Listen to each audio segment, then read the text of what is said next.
So Loka has finally dropped the side A of his awaited album लोका कहाँ है।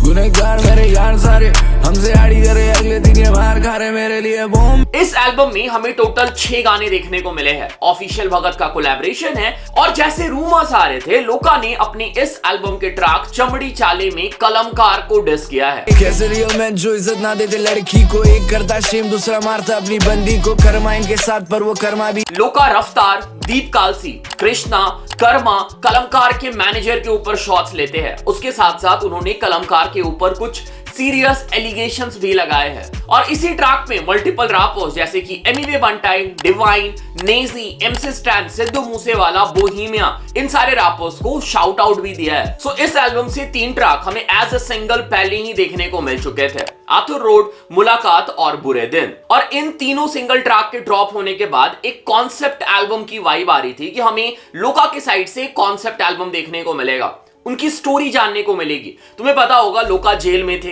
Jail से बाहर निकलने के बाद उन्होंने एल्बम बनाया है, तो उनकी जर्नी क्या रही, उन्होंने कैसा एक्सपीरियंस किया, या फिर जिस कॉन्सेप्ट के अराउंड ये पूरा एल्बम कंस्ट्रक्ट किया गया है, क्या लोका उस चीज को इस एल्बम में डिलीवर कर पाए हैं या फिर नहीं। पूरे एल्बम की म्यूजिक प्रोडक्शन कैसी है, हमें मल्टीपल ट्रैक्स का म्यूजिक वीडियो भी देखने को मिला है, तो हम उसके बारे में भी बात करेंगे। और वीडियो के लास्ट में तुम्हें मेरा ओवरऑल रिव्यू और रेटिंग देखने को मिल जाएगा आउट ऑफ 10 कि मुझे ये एल्बम कैसा लगा। Let's begin. सो ये जो एल्बम है ये लोका के एल्बम का साइड ए है, तो इसमें हमें एल्बम के कुछ ट्रैक देखने को मिले हैं और बाकी ट्रैक हमें इस एल्बम के साइड बी में देखने को मिलेंगे। इस एल्बम में टोटल 6 गाने हैं। सारे ट्रैक को सीजे चिराग ने प्रोड्यूस किया है, सिर्फ एक ट्रैक को छोड़ के, जो कि है मुलाकात, जिसे मैट प्लग ने प्रोड्यूस किया है। सो स्टार्ट करते हैं एल्बम के पहले ट्रैक से, जिसका नाम है आर्थर रोड। आंखों से आंखें नहीं मिलती है मुलाकात में, जब माँ मेरी रोती है हर एक बात पे, फोन पे खाली सुनाई दे रही उनकी सांसें, माँ चैन से तो सोई नहीं। सो मैं थोड़ी सी बैक स्टोरी दे देता हूं जिन लोगों को आइडिया नहीं है अभी तक कि लोका के साथ एग्जैक्टली हुआ क्या था। सो लोका को ड्रग स्मगलिंग के केस में पुलिस ने अरेस्ट किया था और ये बिल्कुल ही सडन हुआ था। लाइक लोका अचानक से सीन से गायब हो गए थे और अरेस्ट होने के महीनों तक डीएचएच को पता ही नहीं था लोका कहां है। लोग भले डिस्कस कर रहे थे कि लोका का ट्रैक नहीं आ रहा है, लोका एक्टिव नजर नहीं आ रहे, क्योंकि पहले लोका बहुत ज्यादा एक्टिव रहा करते थे डीएचएच में, उनके साइड से हमें स्टोरीज देखने को मिलती थी, बट सडनली सब कुछ रुक गया था। फिर फाइनली जाके एक बंदा होता है, वो रेडिट पे लोका का एक पुराना न्यूज आर्टिकल शेयर करता है, जहां हमें पता चलता है कि लोका जो है वो जेल के अंदर है ड्रग केस की वजह से। और लोका को जिस प्रिजन या फिर जिस जेल में रखा गया था, उस जेल का नाम है आर्थर रोड जेल, उसी से इस ट्रैक का टाइटल इंस्पायर्ड है। सो इस ट्रैक में लोका ने अपनी पूरी जेल की लाइफ एक्सप्लेन की है कि उनके साथ एग्जैक्टली क्या बीत रहा था जब वो जेल के अंदर थे। उसके साथ साथ उन्होंने अपनी और अपनी मदर की जो मुलाकात हो रही थी उसको भी इस ट्रैक में ब्यूटीफुली एक्सप्लेन किया है। लोका इस पूरे ट्रैक में बेसिकली उनके ऊपर जो केस लगा है उसे झूठा बताते हैं और वो एक्सप्लेन करते हैं कि कैसे सिस्टम की वजह से उन्हें बहुत ही बैड फेज से गुजरना पड़ा। इवन लोका के इस ट्रैक का जो म्यूजिक वीडियो है वो भी बहुत सही है। जितनी भी लोका की लिरिक्स है उसको प्योरली जस्टिफाई करता है म्यूजिक वीडियो। और जब ये म्यूजिक वीडियो ड्रॉप हुआ था ना, तो इस ट्रैक के बाद मेरी इस एल्बम से एक्सपेक्टेशन और भी ज्यादा हाई हो गई थी और मैं एक्सपेक्ट कर रहा था कि मुझे लोका के साइड से और भी इनसाइट्स जानने को मिलेगी कि एक्चुअली उनके साथ हुआ क्या था, क्यों वो जेल के अंदर गए थे और सारा पूरा मैटर क्या था।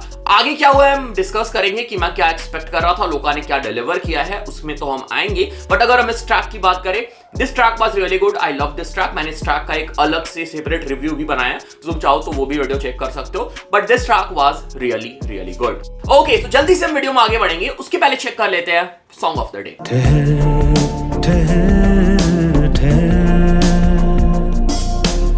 ये ज़हन फिक्र में डूबा, ये दिल है बेसब्र,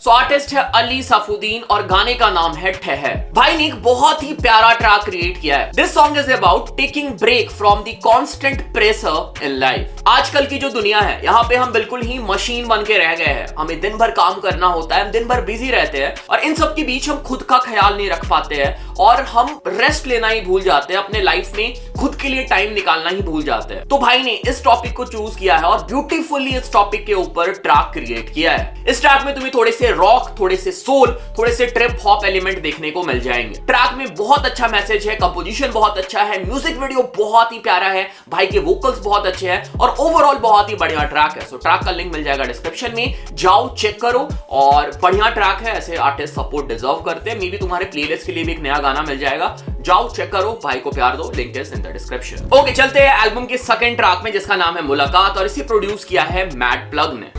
तेरी आंखों से है मेरे बातें कुछ अधूरे, मुलाकात तेरी। So this is a really different track और ऐसा कुछ मैंने लोका के साइड से एक्सपेक्ट कभी नहीं किया था कि लोका ऐसा ट्रैक कभी ड्रॉप कर सकते हैं। सबसे पहले जो पिछला ट्रैक था ना, उसमें हम लोका और उनकी माँ की स्टोरी देख पा रहे थे कि उनकी माँ जब लोका से मिलने आ रही थी तो उनके बीच क्या कन्वर्सेशन हो रही थी, उनके इमोशन कैसे एक्सचेंज हो रहे थे। और इस ट्रैक में लोका ने सेम सिचुएशन अपनी गर्लफ्रेंड के साथ रिक्रिएट करी है कि जब उनकी गर्लफ्रेंड उनसे मिलने आती है तो उनके बीच क्या इमोशन एक्सचेंज होता है, क्या कन्वर्सेशन होता है, लोका क्या फील करते हैं, हमें इस ट्रैक में नजर आया है। और जिस तरीके से लोका ने इस ट्रैक को बनाया है, कंपोज किया है, बहुत ही डिफरेंट वाइब दे रहा है। तुम्हें एक थोड़ी सी बॉलीवुड वाली वाइब इस ट्रैक में देखने को मिलेगी। इवन इस ट्रैक की जो बीट है जो मैड प्लग ने क्रिएट किया है, इसमें भी थोड़ी सी डांस वाइब तुम्हें देखने को मिल जाएगी and even background dancers use हुए हैं और कंपोजिशन भी है वो थोड़ा सा कैची है, कमर्शियल काइंड ऑफ वाइब दे रहा है। मतलब तुमने मोस्टली ऐसे ट्रैक जब बॉलीवुड में यही सेम सिनेरियो होता है ना, जैसे हीरो है वो जेल में चला गया, हीरोइन इससे मिलने आ रही है, तो वहां पे ये गाना बिल्कुल फिट बैठता है। वैसा ही ट्रैक यहाँ पे लोका ने क्रिएट किया है। आई एम ग्लैड लोका ने यहाँ पे डिफरेंट जॉनरा एक्सप्लोर किया है, क्योंकि इसके पहले लोका मोस्टली ट्रैप सॉन्ग्स ही बना रहे थे और हमें उनकी मेलोडिक ट्रैक वाइब ही देखने को मिल रही थी। बट इस एल्बम में हमें वेरिएशन देखने को मिला है and I also like this track. ये ट्रैक भी मुझे बढ़िया लगा। उसके साथ साथ shout out to the music producer, भाई बीट ने क्या वाइब सेट करी है और बहुत तगड़ा म्यूजिक प्रोड्यूस करा है यहाँ पे मैड प्लग ने, shout out to him. Okay, चलते हैं एल्बम के थर्ड ट्रैक पे। इस ट्रैक का नाम है आरोपी। इस ट्रैक को प्रोड्यूस किया है सीजे चिराग ने और इस ट्रैक का आज ही हमें म्यूजिक वीडियो भी देखने को मिला है। गुनहगार मेरे यार सारे हमसे आड़ी करे, अगले दिन ये मार खा रहे, मेरे लिए बॉम्ब है तेरे लिए। तो सबसे पहले मैं बात करना चाहूंगा म्यूजिक की। म्यूजिक प्रोड्यूस करा है सीजे चिराग ने। सीजे चिराग को मैं बहुत टाइम से फॉलो कर रहा हूँ। पहले मैंने उनको डिस्कवर किया था, वो एमसी स्टैंड टाइप बीट्स बनाते थे, ठीक है, तो वहां से मैंने उनको डिस्कवर किया था and he is really talented and really good music producer. और इस ट्रैक से भी मुझे एमसी स्टैन के बीट की वाइब आ रही है। लाइक अगर तुम मेलोडी में ध्यान दो तो मेलोडी थोड़ा तड़ीपार काइंड ऑफ वाइब दे रहा है एंड इवन जो ड्रॉप होता है जहां पे उसके पहले जो इन्होंने प्रिकशंस या फिर जो इंस्ट्रूमेंट यूज किया है वो भी एमसी स्टैन के कुछ ट्रैक की वाइब दे रहा है। तो एमसी स्टैन के बीट से बहुत ज्यादा इंस्पायर्ड लगा मुझे ये बीट। मैं कुछ निगेटिव वे में नहीं बोल रहा हूं, मुझे पसंद आया, बट हाँ एमसी स्टैन से इंस्पायर्ड लगा, एमसी स्टैन के ट्रैक से इंस्पायर्ड लगा ये बीट। सो इस ट्रैक में हमें लोका का टिपिकल ट्रैप वाइब या फिर ट्रैप फ्लो देखने को मिला है। इवन अगर हम लिरिक्स में ध्यान दें, लिरिक्स भी थोड़ी सी गैंगस्टर वाइब में लाई कर रही है। तो इसके पहले के जो दो ट्रैक थे, ठीक है, इस एल्बम में, उसमें जो इमेजिनरी क्रिएट हो रही थी वहां पे लोका हमें एज अ विक्टिम नजर आ रहे थे और ऐसा लग रहा था ना कि लोका जो है वो थोड़े से डीमोटिवेटेड से है या फिर लो साउंड कर रहे हैं। बट इस ट्रैक में लोका ने अपना पूरा गैंगस्टर साइड दिखाया है। सो इसके पहले जो दो ट्रैक थे ना, उसमें लोका ने बिल्कुल अलग इमेजिनरी क्रिएट करी थी। लाइक लोका जो है वो थोड़े से लो लग रहे थे, डीमोटिवेटेड लग रहे थे, डरे डरे लग रहे थे, सहमे से लग रहे थे। बट इस ट्रैक में हमें लोका का प्योर गैंगस्टर वाइब नजर आया है। बातें वो वही कोर्ट रूम की कर रहे हैं, जो उनके साथ प्रॉब्लम हुआ था वो कर रहे हैं, बट इस ट्रैक में वो बिल्कुल खुल के बात कर रहे हैं, उनके अंदर कोई भी डर नजर नहीं आ रहा है। सो ओवरऑल इस ट्रैक की वाइब मुझे बहुत सही लगी। Beat was good. अगर तुम लोका को पहले से सुनते हुए आ रहे हो तो ऐसे लोका तुम्हें ज्यादा पसंद आएंगे। So I like this track as well. Okay, चलते हैं एल्बम के फोर्थ ट्रैक पे जिसका नाम है चमड़ी चाले और इसी ट्रैक में मल्टीपल शॉट्स भी लिए गए हैं कलमकार के ऊपर। इसे प्रोड्यूस किया है सीजे चिराग ने। पर वो कर्मा भी एलएनडी ब्रो, मैनेजर भी नाचता तो वो लगता साला टर्की ब्रो, तभी तो सारी लड़कियां छोड़े लेवल इनकी। सबसे पहले अगर तुम ट्रैक की मेलोडी में ध्यान दो ना, तो मेलोडी मुझे ट्रैक का बहुत पसंद आया। ट्रैक की मेलोडी की वजह से ये जो पूरा ट्रैक है ना, इसकी एक फन या फिर अपबीट वाइब सेट हो जाती है जो मुझे फील हुई। उसके साथ साथ अगर हम ट्रैक की बात करें ना, तो मैं लोका को ज्यादा तब प्रेफर करता हूं जब वो ट्रैप साउंड में गा रहे होते हैं, ठीक है। जैसे लोका के जो मेरे फेवरेट ट्रैक है ना, वो मोस्टली ट्रैप सॉन्ग्स है। जब वो हार्डकोर कर रहे होते हैं, हाँ हार्डकोर भी उनका अच्छा है, बट अगर तुम मुझे चूज करने बोलोगे हार्डकोर लोका या फिर ट्रैप वाले लोका, तो मैं ट्रैप वाले लोका को ही चूज करूंगा। सो इस ट्रैक में हार्डकोर लोका हमें देखने को मिलते हैं।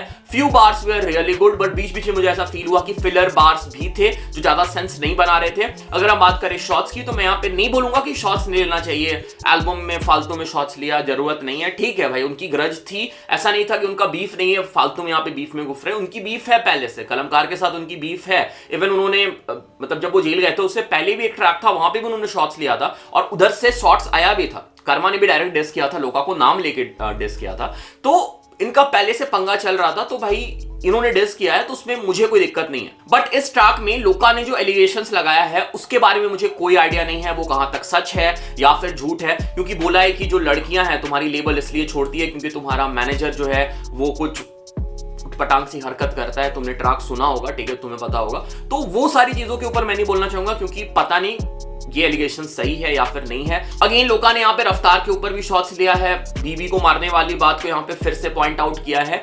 सो अगेन मुझे नहीं पता इसमें कितनी सच्चाई है नहीं है। बाकी अगर मैं ट्रैक की बात करूं ना, ये ट्रैक मुझे डिसेंट सा लगा, I was not that impressed by this track. उसके साथ साथ शाउट आउट भी है मल्टीपल रैपर्स को, जैसे एमिवे बंटाई को, एमसी स्टैन को शाउट आउट है। सो एमसी स्टैन और लोका का आई थिंक कुछ तो बीफ था पहले, बट मुझे लगता है कि अब वो शॉर्ट हो चुका है, अब कोई सीन नहीं है, तो एमसी स्टैन को भी शाउट आउट दिया है इस ट्रैक में। तो हाँ, कुल मिला के मुझे ये ट्रैक डिसेंट लगा।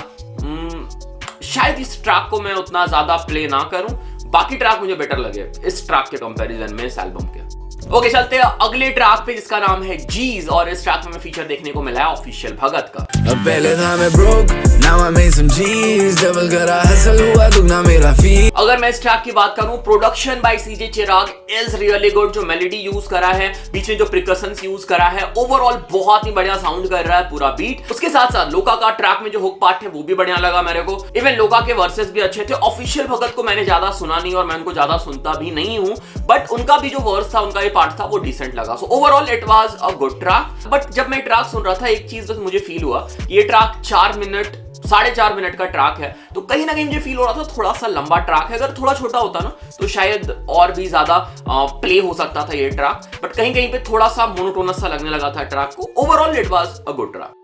ओके, आ जाते हैं एल्बम के लास्ट ट्रैक पे जिसका नाम है बुरे दिन, और इस ट्रैक को भी प्रोड्यूस किया है सीजे चिराग ने। के बुरे दिन मैंने देखी बुरी रात, बुरे थे हालात, कभी कोई भी नहीं था मेरे साथ, मेरे दोस्त बने। So, ये track as a single release हुआ था और बहुत पहले रिलीज हुआ था, एल्बम अनाउंसमेंट से भी पहले रिलीज हुआ था।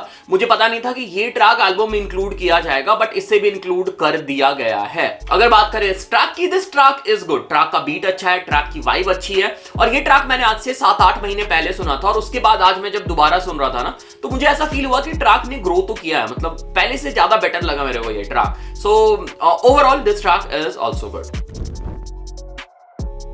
ओके, तो ये हम लोगों ने पूरे एल्बम को कर लिया वॉक थ्रू। अब हम आ जाते हैं प्रॉपर रिव्यू पे। स्टार्ट करते हैं पहले म्यूजिक प्रोडक्शन से। म्यूजिक मोस्टली प्रोड्यूस करे हैं ट्रैक के सीजे चिराग ने, और एक ट्रैक जो है मुलाकात वो प्रोड्यूस किया है मड प्लग ने। मुझे इस पूरे एल्बम की प्रोडक्शन बहुत ज्यादा सही लगी। CJ Chirag he did really good job. उनके बीट में जो मेलोडी सिलेक्शन थी वो मुझे बहुत प्यारी लगी ट्रैक में। फॉर एग्जाम्पल जीज की जो बीट थी बहुत अच्छी थी। उसके अलावा क्या बोलते हैं, चमड़ी चाले, इवन ट्रैक से ज्यादा बेटर उसका बीट लगा मेरे को। So beat was really good. जो सैंपल्स उसमें यूज किया गया है that was really good. So really good job by CJ Chirag. और बात करें हम मैट प्लग की, तो मैट प्लग का भी जो म्यूजिक था बहुत सही था। लाइक उस ट्रैक में पूरी वाइब क्रिएट करी है मैट प्लग की म्यूजिक ने। सो really good job by music producers. I love the music of this project. तो जब इस एल्बम के सिंगल ड्रॉप होना स्टार्ट हुए थे ना, तो ऐसा फील हो रहा था कि ये कॉन्सेप्ट एल्बम होने वाला है। कुछ ट्रैक में हमें कॉन्सेप्ट भी देखने को मिले हैं, बट बाद में जाके ये कॉन्सेप्ट कहीं खो सा जाता है, और हमें फील होता है कि ये कॉन्सेप्ट एल्बम होते हुए भी कहीं ना कहीं कॉन्सेप्ट एल्बम नहीं है। इस एल्बम में बहुत ज्यादा पोटेंशियल थी। लोका के साथ जो हुआ था उसे वो एक बहुत ही डिफरेंट स्टोरी के साथ एक पूरा एल्बम में उसे बना के ड्रॉप कर सकते थे, बट आई थिंक लोका ने इस अपॉर्चुनिटी को यहाँ पे मिस किया है, क्योंकि ये साइड ए है, साइड बी भी आएगा इस एल्बम का। साइड ए में ऐसा कुछ हुआ नहीं, पहली बात कि हम साइड बी के लिए एक्साइटेड रहे। ठीक है, मैं तुमको एग्जांपल देता हूं। तुमने बाहुबली देखी होगी या फिर तुमने किसी भी मूवी का भी एनिमल आया है, ठीक है। अब लोग एनिमल 2 के लिए एक्साइटेड है क्योंकि एनिमल 1 में ऐसी पॉइंट पे हम लोग को छोड़ दिया गया है कि अब लोग वेट कर रहे हैं कि भाई एनिमल 2 भी आएगा। या फिर एनिमल के एग्जांपल चलो बाहुबली में हमें ऐसे पॉइंट पे छोड़ दिया गया था कि भाई बाहुबली 2 की जो एक्साइटमेंट थी ना वो बहुत ज्यादा हो गई थी। तो वैसा कुछ ट्राई किया जा सकता था कि हमें इस एल्बम की एंडिंग ऐसी मिल जाती कि भाई हमें दूसरा साइड भी देखने को मिल जाता, या फिर जब साइड भी आता तो लोग उसके लिए एक्साइटेड हो जाते। ठीक है, समझ पा रहे हो कि मैं क्या बोलना चाह रहा हूं। उसके साथ साथ एक और चीज जो मैंने इसके पहले भी बहुत बार पॉइंट आउट करी है कि डीएचएच में बहुत सारे प्रोजेक्ट, छोटे प्रोजेक्ट को एल्बम बोल के रिलीज किया जाता है। इस प्रोजेक्ट में सिर्फ 6 गाने हैं और 6 गाने के हिसाब से ये एक एल्बम बनता ही नहीं है, तो ये एक ईपी है, ठीक है। और कहीं ना कहीं मतलब ओवरऑल मैं ये बोलना चाहता हूं कि मुझे ये एल्बम इनकम्प्लीट सा लगा। इस एल्बम को और भी बेटर किया जा सकता था, इसमें स्किट डाला जा सकता था क्योंकि स्किट इस एल्बम में बहुत ही परफेक्ट फिट होता। फॉर एग्जांपल अगर तुम लोगों ने अभी कश्मीर का एल्बम देखा है करम, तो कितने अच्छे स्किट उसमें इंक्लूड किए गए हैं। स्किट की वजह से एल्बम की वाइब चेंज हो गई है, मतलब स्किट ने उस एल्बम को यहां से यहां पहुंचा दिया है। तो इस एल्बम में भी मल्टीपल स्किट डाले जा सकते थे जो कि प्रॉपर सिनारियो को सेट कर सकता था, और उसके बाद लास्ट में स्किट के साथ एल्बम खत्म होता जो कि साइड बी के लिए एक परफेक्ट प्लेटफॉर्म सेट कर देता। तो आई थिंक बहुत सारी चीजें हैं जो अगर मैनेजमेंट, जो लोका की मैनेजमेंट है वो प्रॉपरली काम करती तो इस एल्बम को और भी अच्छे से प्रोड्यूस किया जा सकता था, स्ट्रक्चरिंग वाइज और स्टोरी टेलिंग वाइज। बाकी इसके अलावा अगर हम लोका के परफॉर्मेंस की बात करें, लोका ने इस एल्बम में अच्छा परफॉर्म किया है। 1-2 हार्डकोर ट्रैक भी थे, इवन लोका का ट्रैप साइड भी हमें देखने को मिला है। स्टार्टिंग के जो 2-3 सिंगल आए थे those they are really good. कुछ ट्रैक थोड़े डिसअपॉइंटिंग है जरूर, but overall Loka has impressed me. और लोका ने जिस हिसाब से इंप्रूवमेंट दिखाई, क्योंकि लोका को मैं बहुत टाइम से फॉलो कर रहा हूं and gradually he has improved a lot. So अगर हम बात करें उनके परफॉर्मेंस की, his performance was good in this album. थोड़ा सा बात कर लेते हैं म्यूजिक वीडियो के बारे में। म्यूजिक वीडियो पे भी अच्छा काम हुआ है। आर्थर रोड का स्पेशली म्यूजिक वीडियो बहुत सही लगा, मुलाकात का म्यूजिक वीडियो बहुत अच्छा है, एंड इवन आज भी एक म्यूजिक वीडियो में देखने को मिला है, that music video is also really good. So music video से मेरी कोई कंप्लेन नहीं है।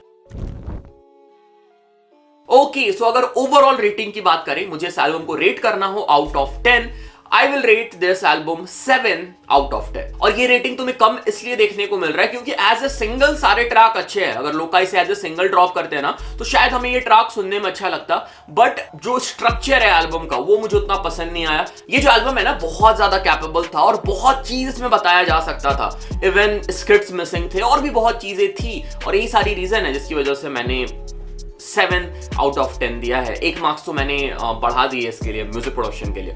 Shout out to music producer, they did really good job, and shout out to Loka. This was indeed a decent project. Okay, so this was it, this was the whole review. अगर तुम मेरे किसी भी point से agree disagree करते हो, comment it down. बाकी channel पे पहली बार चैनल सब्सक्राइब करो, सपोर्ट करो, प्यार दिखाओ। इंस्टाग्राम पे फॉलो कर सकते हो, डिस्कॉर्ड ज्वाइन कर सकते हो। और अगर तुम मेरे म्यूजिक प्रोडक्शन का कोर्स बाय करना चाहते हो तो मैंने रिसेंटली म्यूजिक प्रोडक्शन का एक कोर्स लॉन्च किया है, और ये बाकी कोर्स जैसा कोई स्कैम नहीं है। कोई मैं किसी को मतलब ऐसे धोखे में नहीं रख रहा हूं। तो म्यूजिक प्रोडक्शन का कोर्स बाय कर सकते हो। तुम्हें कोर्स पसंद नहीं आता है, 14 दिन की मनी बैक गारंटी है, 14 डेज में तुम पैसा वापस भी ले सकते हो अगर तुम्हें कोर्स पसंद नहीं आता है तो, ठीक है। तो बिल्कुल ही सिक्योर है, सेफ है। एक बार जाकर चेक करो, पसंद आता है कोर्स बाय करो, म्यूजिक प्रोडक्शन सीखो। लिंक डिस्क्रिप्शन में, डू चेक इट आउट।